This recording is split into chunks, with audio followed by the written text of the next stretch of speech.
নমস্কাৰ প্ৰিয় দৰ্শক, আজি আপোনালোকৰ সন্মুখত এটা মই ভক্তিমাৰ্গী সংগীত দিহা নাম উলিয়াই দিব বিচাৰিছোঁ। এই দিহা মানেনো কি? আমি সকলোৱে জানো দিহা মানে পৰামৰ্শ। এতিয়া পৰামৰ্শ আমাক কিহৰ ওপৰত দিছে যে আমি এই কলি যুগত নাম ধৰ্মৰ সাৰ, আৰু নাম ধৰ্মৰ সাৰ কাৰণে আমি দিহাৰ মাধ্যমেৰে হওক, ঘোষা নামৰ মাধ্যমেৰে হওক, ঘোষাৰ মধ্যে হওক, আমি কলি যুগত ভগৱন্তৰ আমি গুণানী কীৰ্তন কৰিব লাগে। আৰু সেই গুণানী কীৰ্তন আজি আমি দিহা নামৰ মাধ্যমেৰে আমি কৰিম। আৰু গুৰুজনাৰ গুণানুকীৰ্তনো আমি আচলতে দিহা নামৰ মাধ্যমেৰে কৰোঁ।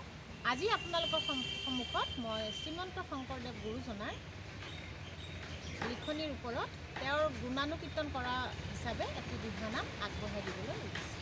নমস্কাৰ।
বৈকুণ্ঠত আছিলে জ্বলি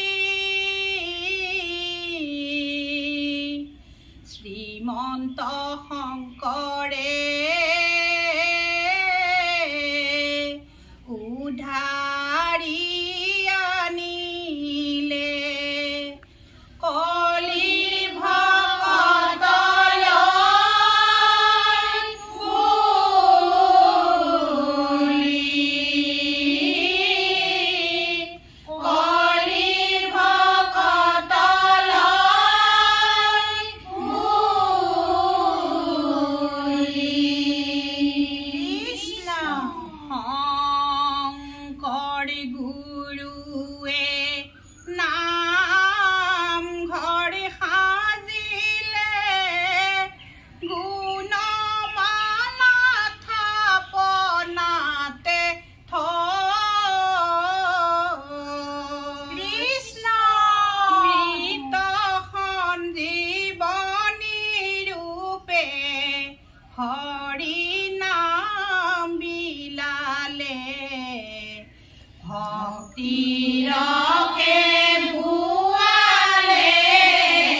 বন্দনা